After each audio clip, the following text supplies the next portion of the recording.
everyone, it's Doug Tully, Director of Outdoor Adventure at UC Irvine. So today I thought we'd make some of our own trail mix to take out on a little hike. Here's one that I did the other day with some nuts and grains and dried fruit that I did bake a little bit. And then today I've got another idea that I saw with pistachios and pretzels, and I'm gonna roast the coconut and the pistachios a little bit. I find whenever I do a trail mix that you could go for the classic peanuts and raisins, and those are great because they're about the same size and the same density, so that things, you get a handful of everything every time that you reach in. What I find that frustrates me is if you get big things and little things that in your bag they separate. So if you've got sesame seeds, they're gonna fall to the bottom. If you have these bigger pretzels, they might float up on top. So sometimes when you reach in to get a bite of everything, you might only get something. So try to think about things that are balanced. I don't know exactly how these pretzel chips are gonna work out, but we'll give them a try. So I'm gonna just turn my oven on and roast these nuts and coconut for a few minutes, and then we'll just put it all together.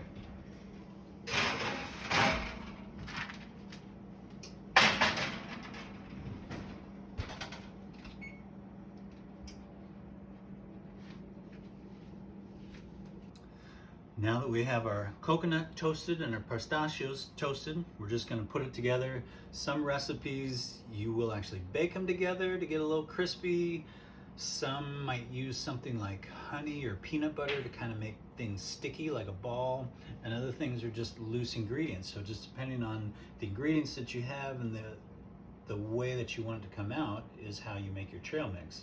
Now the only other thing that I really think about, especially during the summertime, is things that can melt.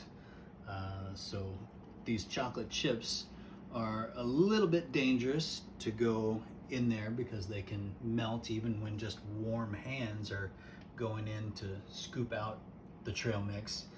M&Ms do a little bit better, but even if you stay away from the chocolate, then you won't have a trail mix that melts. All right, so we just put our pretzels in, our chocolate chips in. We're gonna put our coconut with a nice crispy texture.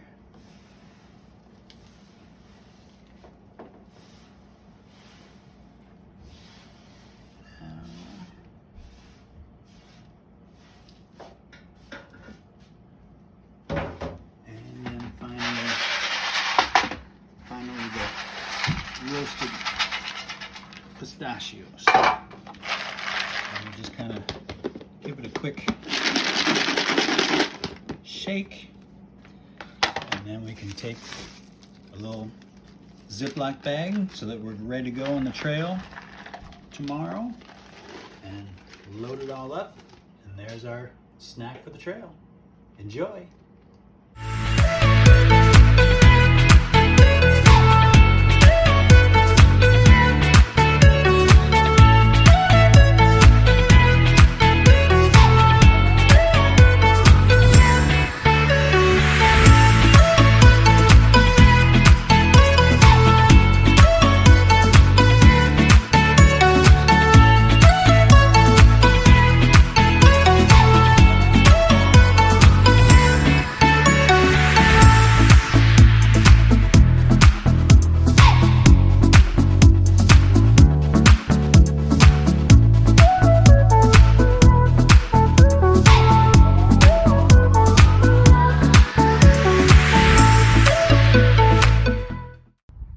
Hi everybody, so we've just started our hike at Irvine Regional Park, and you can already see we're finding wildflowers here.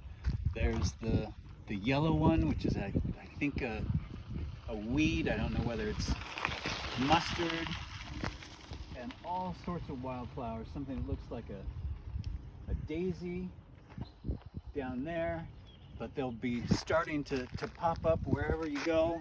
We've got our trail mix that we made from yesterday, and we're just gonna wander down the trail and kind of look at the flowers and take it in. There are apps that you can use to identify the different wildflowers. And then if you're looking for another challenge, you can investigate what's called geocaching, and you can look for little hidden treasures and clues that are hidden all around. And there are apps for that as well. So get out there and have some fun. So this is proper etiquette for your trail mix, since sometimes in the outdoors we get our hands dirty. We don't really want to put those dirty hands into the trail mix, so really we pour it out to our neighbors. So you just take a little trail mix, I pour it out into my hand, and then you eat that rather than diving into the big bag for everybody. Then you just come back and get some more if you need some more. It's not a big, huge field of poppies, but a little observation of some California poppies.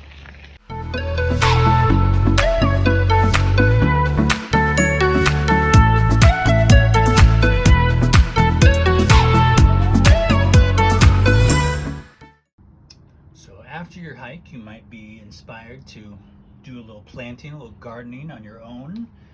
You might have a very official looking pot and saucer, but if you don't, you might have a very good container, maybe a strawberry container or something like that. Plastic works great, and with these little holes in there, then the water can drain out of it.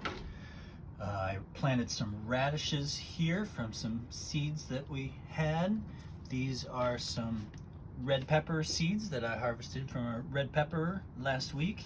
And if we want to plant these guys, we can just fill up our little tray. Some good old dirt. Put the seeds in.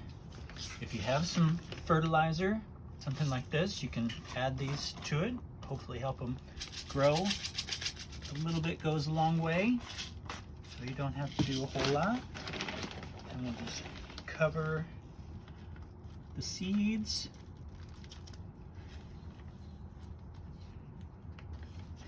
And I've just been putting mine in the windowsill so they get a lot of light, trying to remember to water them every day or two or three when it looks like they've dried out a little bit and they need some more water.